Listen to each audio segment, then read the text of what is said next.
Kalau misalnya kunjungan ke mana? Ke FKTP. FKTP, Ya. itu dibatasi enggak?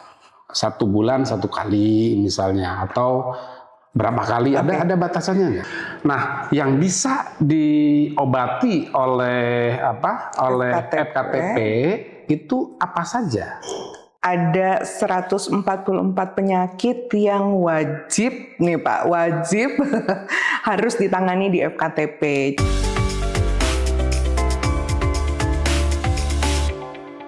Selamat datang di Ruang Sahabat Prospens, yaitu sebuah ruangan tempat kita berdiskusi dan mempelajari cara menggunakan fasilitas Prospen secara bijak.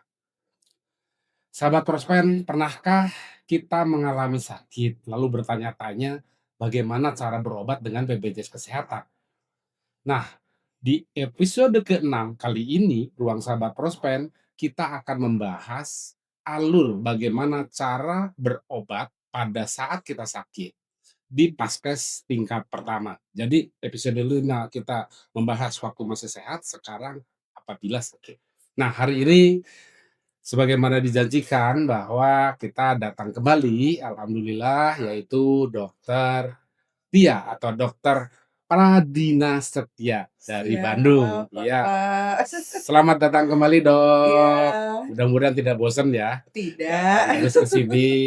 Dan sebagaimana saya sampaikan bahwa pada hari ini kita akan membahas bagaimana cara atau alur kalau misalnya sahabat-sahabat Prospen sakit. Bagaimana caranya? Karena menurut BPJS Kesehatan harus ke FKTP dulu gitu, kayak seperti itu. Nah, apa sih yang harus disiapkan atau bagaimana caranya ini? Anggap ini semuanya awam, tidak pernah datang ke FKTP, kebetulan sakit gitu kan. Iya, coba mungkin dokter bisa cerita. Iya. Jadi cerita alurnya nih kita ya Pak ya. Nyapa dulu juga boleh kan. Iya. Tak kenal mata saya Pak. Udah kenal kemarin. Udah kenal kemarin. Iya, tapi nyapa dulu. Oke, baik. Halo sahabat Prospen, ini saya menyapanya sahabat atau Bapak? Sahabat, sama-sama sahabat karena Seumur orang ya, Prospen masih Pak? seumuran. Iya, jiwanya ya Pak. Oke, hari ini saya datang lagi menemani sahabat-sahabat Prospen. Kita sharing ya, Pak Septian ya. Oke, baik. Dari pertanyaan Pak Septian yang barusan, jadi pastikan dulu nih Pak bahwa sahabat Prospen itu terdaftar di FKTP yang akan didatangi. Oh, kan di FKTP mana ya? Kalau betul gitu, misalkan sakit nih kayak tadi Pak Septian bilang. Nah, pastikan dulu sudah terdaftar di FKTP tersebut gitu. Gimana cara lihatnya? Salah satunya dari mobile JKN atau mungkin kalau sebelum yang mobile ini ada kartu BPJS Pak, ya biasanya di situ tertera. Gitu, atau nanti datang ke FKTP yang dituju, kemudian bawa KTP karena sekarang kan sudah NIK ya Pak, betul. Atau misalkan masih mau bawa yang kartu BPJS-nya, silakan gitu. Nah, nanti setelah itu ternyata terdaftar. Berarti yang pertama adalah pastikan kita terdaftar di FKTP mana. Ya, itu dulu. Jadi yang baik itu adalah punya JKN Mobile. Betul. Bisa dicek. Langsung. Itu di episode pertama kami sudah pernah bahas bagaimana cara bisa memiliki JKN Mobile. Nah, sekarang anggap mereka sudah punya sehingga bisa dilihat terdaftarnya di FKTP mana. Itu kan yang pertama kan. Setelah itu datang. Nah, sebisanya sih kalau saran saya antriannya online. Jadi dari mobile JKN. Iya. Kalau memang sudah ada, Pak. Jadi pakai JKN Mobile lagi, antri online sehingga bisa ketahuan jam berapa ya. Betul. Oh, betul. Jadi yang disampaikan sama BPJS benar, ternyata di FKTP-nya juga sama seperti itu. Iya, kita lebih enak juga ketika sudah daftar online nanti masuk tuh. Karena kan kita udah bridging gitu ya, Pak. Jadi nanti masuk antrian online-nya gitu. Begitu datang konfirmasi kedatangan. Oh, begitu datang konfirmasi kedatangan. Betul, nanti dilakukan pemeriksaan. Nah, kan di sana itu kan kadang-kadang ya, Dok ya, di klinik itu ada beberapa dokter. Iya. Ya kan tidak satu. Boleh nggak kita milih? Boleh dong. Oh, boleh ya. Itu caranya milih gimana? Kalau mau milih itu biasanya nanti di mobile JKN ketika kita pilih antrian online, nanti ada jadwal dokternya Bapak. Oh gitu. Ya. Jadi milihnya adalah pada saat antri itu ya, Betul, di Pak. antrian online. Betul, Bapak. Saya milih dokter Tia, Ya. gitu kan misalnya. Misalkan dari jam 8 sampai misal jadwal ya Pak ya, kita shifting ya. 8 sampai jam 14. Oh saya nih dokter Tia, atau nanti dokter yang dari jam 14 sampai jam berapa dokter siapa. Nah itu hak pasien bisa memilih Pak. Oke. Ya. Berarti itu diperbolehkan memilih yaitu dengan di JKN Mobile. Betul. Ya. Oke, setelah milih kan datang. Ya. Terus habis itu dilakukan pemeriksaan Pak. Oh nanti datang ke tadi daftar ya, sama konfirmasi. Ya. Setelah itu dipanggil. Ya, dipanggil. Lalu dilakukan pemeriksaan. Betul, di nurse station dulu Pak, oleh perawat, ditensi, diukur tinggi berat badan dan segala macam, baru nanti nunggu dipanggil untuk ke ruangan dokter. Dan kalau misalnya belum screening itu kan akan ketahuan ya. Betul. Akhirnya di screening dulu kan seperti yang kemarin kita bicarakan ya. Oke. Kalau gitu Dok, kalau misalnya kunjungan ke mana? Ke FKTP itu dibatasi enggak? 1 bulan 1 kali misalnya, atau berapa kali? Ada batasannya enggak? Tidak ada batasan kunjungan Pak. Jadi kalau misalnya hari ini datang, besok mau datang lagi, boleh ya? Boleh. Terus mau ngapain? Nah, misalkan biasanya gini Pak, kunjungan pertama diberikan terapi nih sama dokternya. Ternyata setelah konsumsi obat itu ada reaksi alergi. Boleh besoknya datang. Oh, besoknya datang lagi ya ke sana gitu. Ya. Oh iya, jadi tidak ada batasan ya. Ada. Dengan kapasitas itu dia boleh datang kapan saja mengganggu dokter gitu ya. Iya, atas indikasi medis ya Pak. Kalau nggak indikasi medis nanti diusir kan? Iya. Nah, Dok, kan itu ada fasilitas tingkat pertama, ada fasilitas kesehatan tingkat lanjut kan, yang dijelaskan sama BPJS kemarin itu. Nah, yang bisa diobati oleh FKTP itu apa saja? Ada 144 penyakit yang wajib nih Pak, wajib harus ditangani di FKTP. Jadi dalam lingkup 144 penyakit itu diusahakan tidak dirujuk, tapi diselesaikan di FKTP. Oh berarti sebetulnya kalau orang sakit itu yang 144 penyakit itu diobati oleh FKTP ya. Betul. Karena di FKTP juga ada dokter Betul. Sesuai kompetensinya yang 144. Baru kalau tidak kunjung sembuh dirujuk. Kemungkinan akan dirujuk atas pertimbangan dokternya juga Pak. Itu harus tidak kunjung sembuh dulu baru dirujuk. Enggak juga Dok? Pak. Jadi ini karena gitu. Betul. Yang dikhawatirkan sama sahabat-sahabat Prospan seperti itu kalau betul. Jadi memang perlu komunikasi yang baik Pak ya antar dokter dan pasien gitu. Jadi ketika misalkan datang nih dokter mendiagnosa termasuk dalam 144 itu diagnosa itu. Nah, dokter akan memberikan terapi. Tapi begitu datang kunjungan kedua, misalkan gitu ya, sudah seminggu 3 hari misalnya, Pak. 3 hari datang, "Dok, ini kok makin begini." Ketika pasien bilang makin begini, berarti kan tidak ada perbaikan. Nah, gitu. Nah, itu dokter akan mempertimbangkan, akan dirujuk ke dokter yang lebih ahli. Jadi tidak harus 3 kali ya, karena saya itu dengar kalau ke FKTP minta rujukan, katanya kan istilahnya suka sering seperti itu. Nah harus 3 kali dulu diobati katanya. Baru setelah 3 kali diobati baru dikasih surat rujukan. Nggak begitu ya? Nggak begitu. Nggak begitu. Jadi tergantung indikasi medisnya. Betul. Gitu. Harus atas indikasi. Nah kalau indikasi medis kan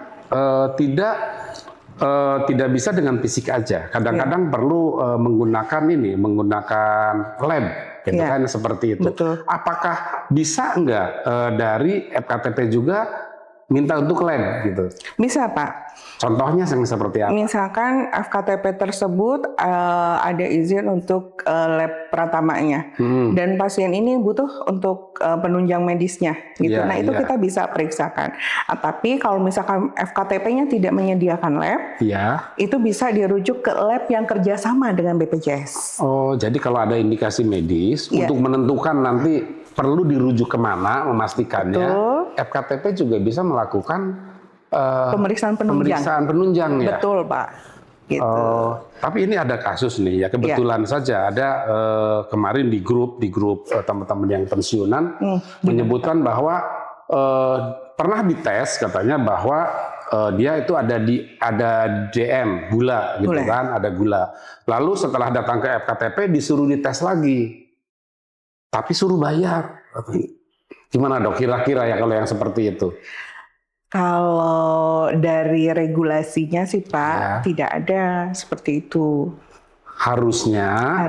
Ya kalau misalnya sudah kelihatan ini sudah lewat 1 bulan misalnya, ini sudah tidak akurat gitu kata dokternya, tes lagi tapi suruh bayar gitu kepada. Tidak ya, mestinya tidak seperti itu ya. Betul Pak. Misalkan dari pertama pemeriksaan, karena sebelumnya kan pasti sudah ada kunjungan. Kemungkinan sudah ada kunjungan. Kenapa dokternya sampai memeriksakan sampai ke arah pemeriksaan gula? Kan dokternya curiga ada diagnosa ke arah sana. Dilakukan nih. Begitu dilihat hasilnya ternyata misalkan gulanya 300 sekian. Tapi itu harus lab kan, hasil lab kan? Betul Pak. Iya, ini waktu untuk labnya itu yang disuruh bayar dulu gitu kan? Oh gitu. Ini yang kedua kan berarti awalnya kan sudah tegak. Awalnya dia sudah dapat pemeriksaan kesehatan, NCU mungkin kan, sudah terlihat seperti itu. Terus datang ke sana, terus disuruh cek dan disuruh bayar katanya untuk itunya. Tidak ya, harusnya ya. Pak. Oke, enggak, berarti itu adalah praktek yang keliru gitu kan dari FKTP tersebut. Kalau ketentuannya, kalau memang ingin memastikan bahwa ini memang kena DM atau tidak, itu kalau diperiksa medis, kalau punya tempatnya di klinik tersebut diperiksa sendiri, kalau tidak dirujuk ke tempat lain untuk diperiksa. Gitu ke laboratorium yang bekerja sama dengan BPJS. Setelah itu datang lagi ke FKTP, nanti ditentukan apakah bisa diobati di klinik atau harus dirujuk. Betul. Seperti itu ya. Oke, jelas kalau seperti itu berarti memang ya tadi kalau contoh yang saya sampaikan itu berarti itu adalah ada kekeliruan ya. Nanti saya akan tanya ke BPJS bagaimana caranya kalau kita menemukan yang seperti itu. Oke ya. Terus kalau sakit itu kan kadang-kadang kita itu ada yang sakitnya adalah sangat sakit gitu. Jadi kita itu ngerasainnya ini gawat darurat. Nah, kalau gawat darurat, apakah kita tetap harus ke FKTP dulu atau tidak? Nah, di sini harus ada pemahaman tentang keadaan gawat darurat. Gawat dan darurat ya Pak. Ada yang gawat tidak darurat, nah kan gitu. Nah, yang kita katakan gawat darurat itu adalah yang mengancam jiwa. Betul. Jadi misalkan ada nyeri dada sebelah kiri, rasanya tertekan benda berat, kemudian ada sesak nafas.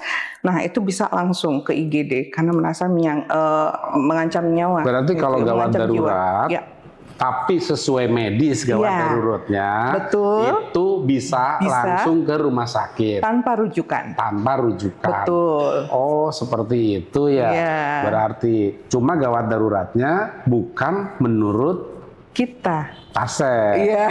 Bukan menurut sahabat Prospen. Tapi menurut dokter. Seperti itu. Kalau tidak gawat darurat, berarti harus melalui FKTP 1, baru dilihat indikasi medisnya, dirujuk atau diobati sendiri. Betul. Oke, jelas ya sahabat Prospen ya, bahwa kalau sakit terserah dari FKTP-nya dokternya itu. Ini perlu dirujuk atau tidak perlu dirujuk, gitu kan? Dan FKTP juga tidak akan sosokan juga ya, kalau tidak bisa ditangani kan akan dirujuk juga kan? Betul. Sesuai kompetensinya. Oke. Baik. Berarti itu yang untuk sakit umum dulu, sakit yang umum. Nah, saya ingin masuk sekarang tentang mata. Ini, Dok. Kan bapak-bapak dan ibu-ibu sahabat Prospen itu sudah usianya sudah lanjut. Mata itu pasti ada penyakitnya. Minimal menjadi miop atau menjadi plus kayak seperti itu ya. Terus Pak. Ini. Nah, apakah di FKTP bisa melakukan pemeriksaan mata? Bisa Pak. Sama dokter mata? Tidak, sama dokter umum. Jadi pemeriksaan kesehatan matanya umum. Oh, jadi di Betul. FKTP kalau sakit mata datang juga sama ke FKTP ya? Betul. Lalu diperiksanya sama dokter umum. Iya. Berarti sama dong kalau begitu perlakuannya dengan penyakit yang lain? Iya, sama Artinya Pak. diperiksa dulu sama dokter Diperiksa umum. dulu. Kalau misalnya bisa diobati, Iya. diobati. Iya. Kalau tidak bisa diobati, dirujuk. Nah, kayak seperti begitu. itu. Jadi kalau misalnya nanti tidak bisa melihat jauh, misalnya, itu bisa ditentukan sama dokter di FKTP atau harus ke dokter spesialis? Jadi akan ada beberapa pemeriksaan mata yang kesehatan umumnya ya Pak. Untuk mungkin tajam penglihatan, visus kita sebutnya. Nah itu kita periksa dulu yang bisa. Untuk khusus sahabat prospen, ya saya tidak mau nih nanti dibilangnya katanya lansia, ini khusus banget. Tapi sahabat ada prospen, ya. Ini kan untuk sahabat prospen, tidak untuk umum sebenarnya. Iya, betul. Jadi ada pemeriksaan khusus lansia itu dengan pemeriksaan Snellen chart ya. Atau biasanya kita melakukan pakai senter Pak, itu untuk melihat ada katarak atau tidak, biasanya gitu. Untuk melihat ada katarak atau tidak. Betul, nah itu biasanya kita ada pemeriksaannya khusus nih untuk sahabat prospen. Nanti kalau katarak kita dirujuk ya, karena harus di tempat rujukan itu ya. Betul. Karena salah satu syaratnya yang untuk bisa dirujuk ke dokter mata adalah harus ada seperti ini Pak, tajam penglihatan. Nah itu sudah ada masalah penglihatannya, itu satu harus ada itu masalahnya. Kemudian misalkan ada perubahan, misalkan sebelumnya pakai kacamatanya plus sekian gitu. Nah yang ini kok makin lama makin rabun ya, makin burem gitu rasanya. Nah itu sudah ada yang syarat pertama Pak, permasalahan penglihatannya. Nah itu dideteksi sama dokter umum di FKTP. Betul. Ya. Oke. Karena banyak dari rumah sakit mata yang sudah kerjasama dengan PP Persatuan Pensiunan, lalu langsung pemeriksaan katarak. Pada akhirnya kan jadi bayar sendiri gitu, kayak seperti itu. Kalau lewat FKTP, justru kalau misalnya memang katarak itu malah bisa dibiayai dengan BPJS Kesehatan. BPJS Kesehatan. Oke. Dan tidak bayar kan? Setelah itu. Nah dok, mungkin di-spill aja. Kalau kacamata, itu seperti apa? Untuk pembuatan kacamata ya? Iya.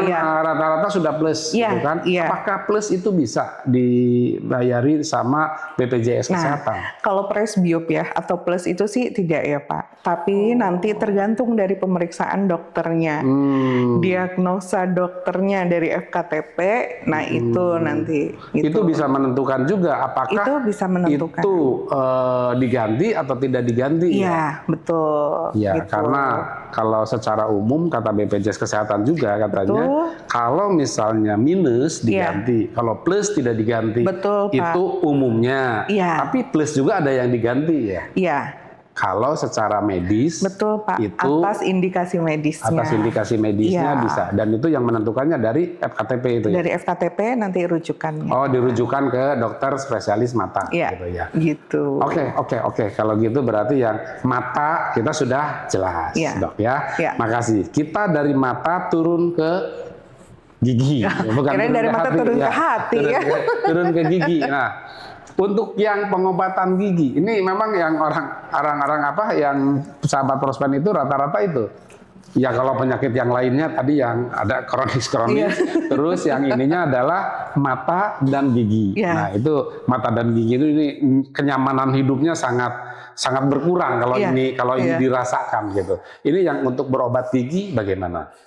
Untuk ke gigi pemeriksaannya itu tidak saat sakit aja loh Pak Septian. Jadi ketika sehat kita mau pemeriksaan nih kayak tadi, misalkan kunjungan sehat tapi saya maunya ke poli gigi. Oh, kalau gigi itu tidak harus pakai rujukan ya? Iya, jadi ke gigi itu ya kemarin saya ingat kata BPJS Kesehatan. Ini saya dari kemarin dari kata BPJS Kesehatan terus. Jadi kalau mata itu adalah pakai dokter umum. Tapi kalau gigi itu adalah pakai dokter gigi. Iya, betul. Sehingga di dalam BPJS itu kalau misalnya di Bandung itu ada giginya nggak? Ada Ya, poligigi. ya kalau di Bandung itu ada dokter umum, ada dokter gigi. Iya, betul, Tapi Pak. ada juga kan yang dokter pribadi untuk Paskes tingkat 1 Ya. itu kan cuma dokter umum saja. Ya. Berarti ada 2 dia, akan ada untuk dokter umumnya di mana, dokter giginya di mana. Ya. Kan ada seperti itu ya. Ya. Ya. Nah, berarti kalau gigi, kalau di Brimedika nanti langsung datangnya ke dokter gigi. Iya, betul. Kalau misalnya tidak di Brimedika, dia datang ke FKTP giginya, gitu Iya, kan? betul, Pak. Jadi itu nanti bisa untuk kunjungan sehatnya, gitu. Misalkan mau pemeriksaan gitu untuk kesehatan gigi dan mulut, gitu ya, Pak ya. Mungkin mau dilihat apakah ada kariesnya atau karang gigi, gitu, atau penyakit gusi. Nah itu bisa, Pak. Kunjungan sehat. Pembersihan gigi? Nah ini nanti kita bicara scaling nih, yang lagi hot issue banget dari dulu gitu ya. Bisa pembersihan gigi. Kalau scaling gigi itu bisa atas indikasi medis, tapi tidak semua gigi. Biasanya yang dilakukan adalah atas indikasi medis, ada 1 atau 2 gigi yang memang harus dibersihkan karang giginya untuk selanjutnya dilakukan tindakan medik. Gitu. Nah, jadi tidak semua. Jadi kalau scaling misalnya ada yang diganti, ada yang bisa, ada yang tidak, misalnya harus bayar atau tidak gitu kan, kayak seperti itu kasusnya karena itu ya, indikasi medis atau tidak indikasi medis. Betul. Kalau yang tidak indikasi medis berarti estetik, Pak. Ya kadang-kadang gini dok, kan teman-teman sahabat Prospen itu dibilang, loh kok ini bisa, loh kok saya tidak bisa, kayak seperti itu. Taunya kan ujungnya doang. Betul. Tidak tahu prosesnya. Betul, Bapak. Dokter Tia sudah menjelaskan prosesnya. Betul. Kalau misalnya ada indikasi medis, scaling juga bisa kita pakai BPJS. Kalau cuma pingin estetik saja, itu tidak bisa pakai BPJS. Tapi bisa pakai bayar sendiri. Iya dong. Seperti itu ya. Nah, dok ini gigi masih diterusin. Itu selain tadi scaling, itu gigi itu kan ada yang akhirnya bolong, tambal, itu kan diganti kan, dibayar kan, di cover, seperti di cover itu. BPJS. Ujungnya kan kalau dokter gigi itu kalau goyang dicabut. Iya. Nah, kalau sudah dicabut, kan makan menjadi sulit. Iya. Iya kan, sehingga perlu tambal gigi. Bukan tambal gigi, apa ya? Gigi palsu. Oh iya. Nah, yang gigi palsu gimana? Kalau yang gigi palsu di FKTP bisa, Pak. Tapi dalam Permenkes yang nomor 3 tahun 2023 tentang standar tarif pelayanan kesehatan ya, BPJS Kesehatan ya Pak, khususnya itu hanya menanggung sebagian dari biaya pembuatan gigi palsu. Baik itu di FKTP ataupun di FKTRL. Jadi berarti gigi palsu itu bisa diganti sama BPJS, tapi tidak mencukupi, gitu ya? Ya, jadi ada subsidinya. Iya, jadi cuma subsidi saja. Betul, gitu kan. Bapak. Jadi tadi kan kita sudah sampai dengan gigi itu disubsidi sebagian.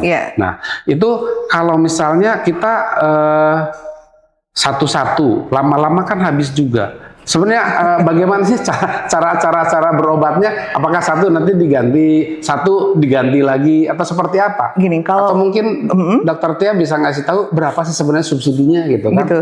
Kalau yang saya baca ya Pak dari yang saya baca itu, jadi kalau di FKTP itu satu rahang gitu ya, satu rahang itu sekitar subsidinya 500.000 per rahang. Jadi kalau misalnya satu sudah diganti, terus rahangnya mesti rahang atas lagi, jatuh lagi gitu misalnya. Enggak ya, sudah habis. Iya, tapi nanti koreksi ya kalau saya salah nih BPJS ya.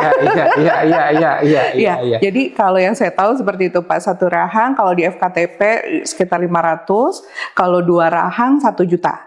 Tapi kalau di FKTRL satu rahang itu 1.200.000 gitu. Nah, terus ada juga nanti yang kasusnya dirujuk bisa atau dia bisa diganti protesa yang semuanya gitu. Full protesanya, maksudnya gigi palsunya ya Pak. Dok, ini nih tentang dokter gigi ya.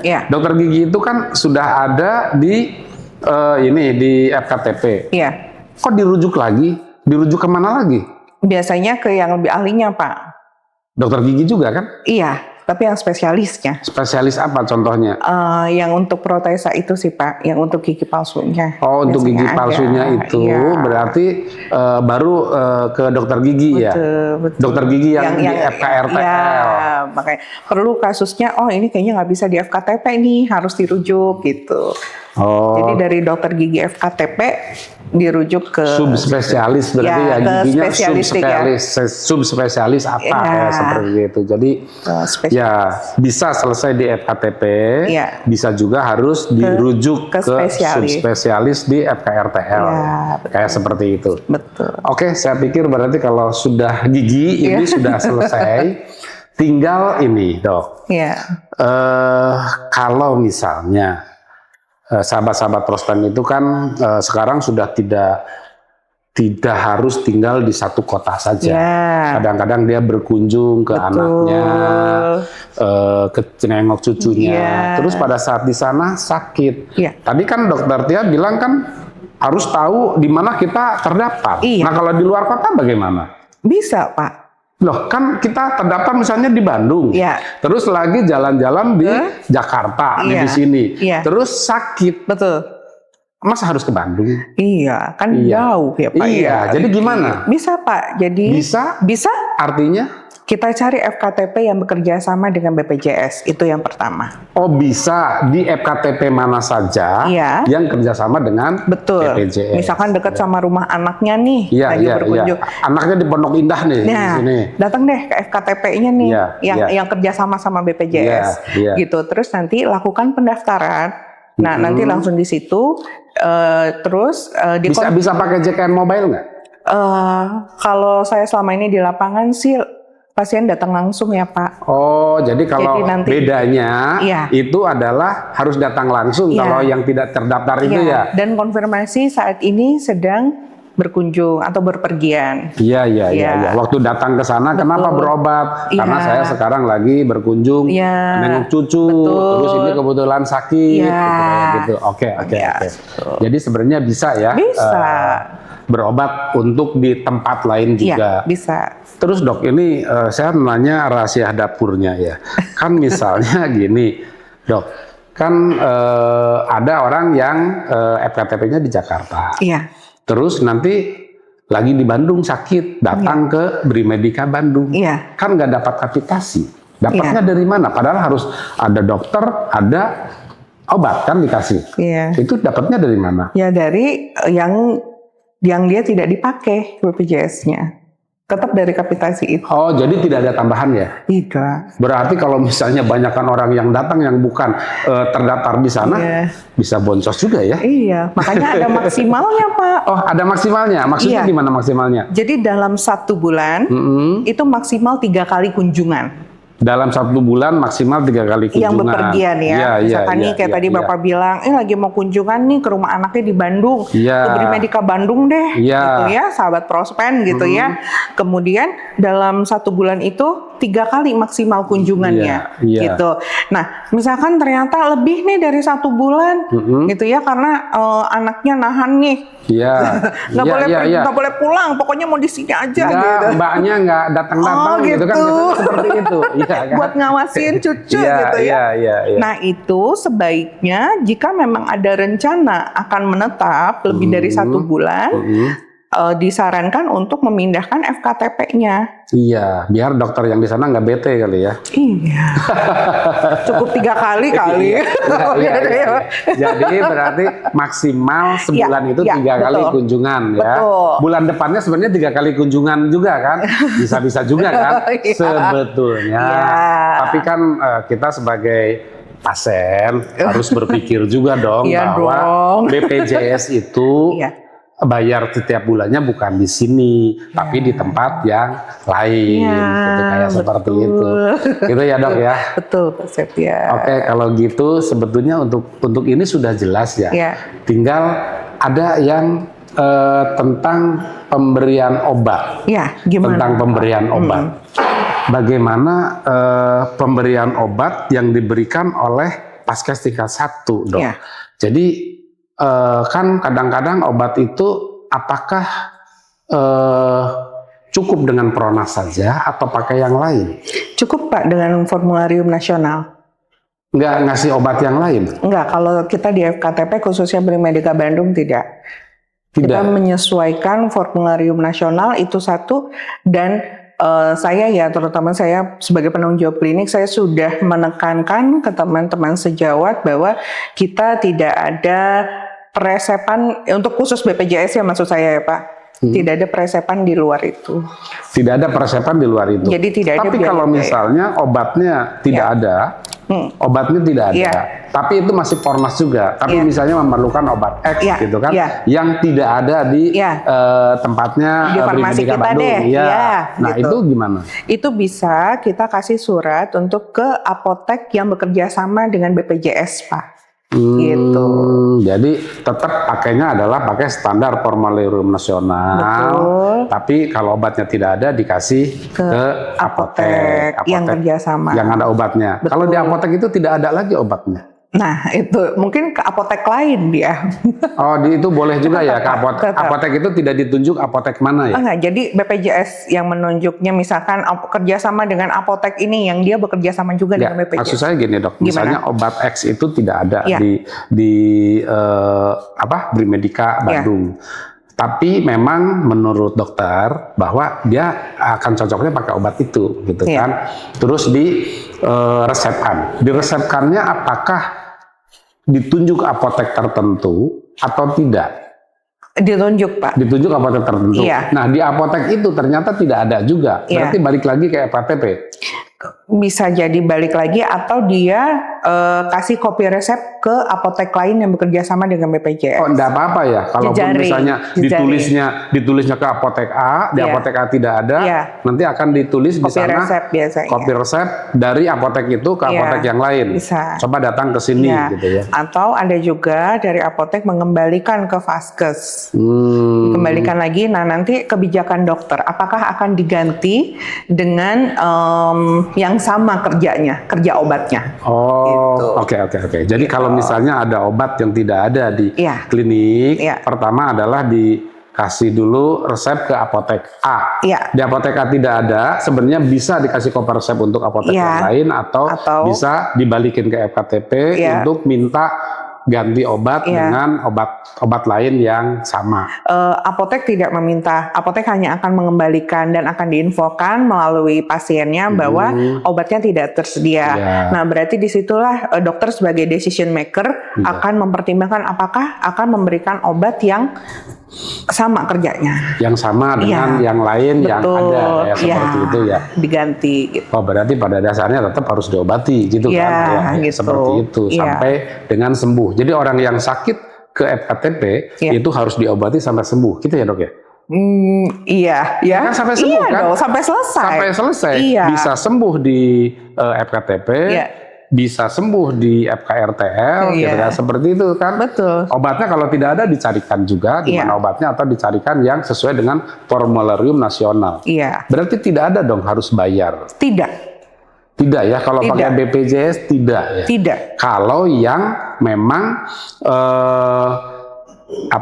jenis penyakitnya adalah sesuai dengan yang bisa diobati oleh BPJS.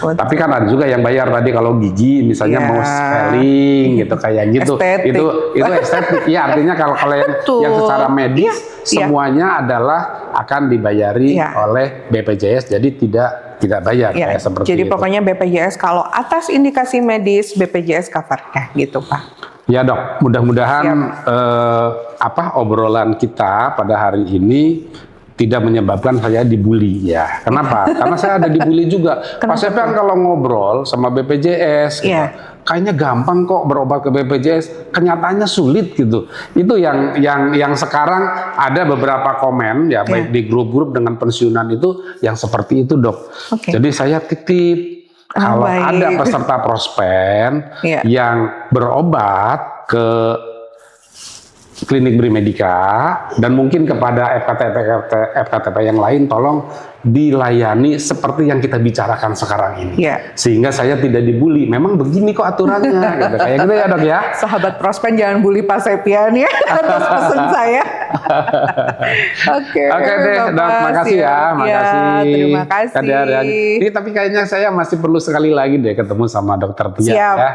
Ya, karena kita belum membahas tentang bagaimana kalau kita rujukan. Nah, tadi rujukannya kayaknya masih belum dalam gitu. Nanti kita bahas tentang rujuk-rujukannya ya. Wah, oke.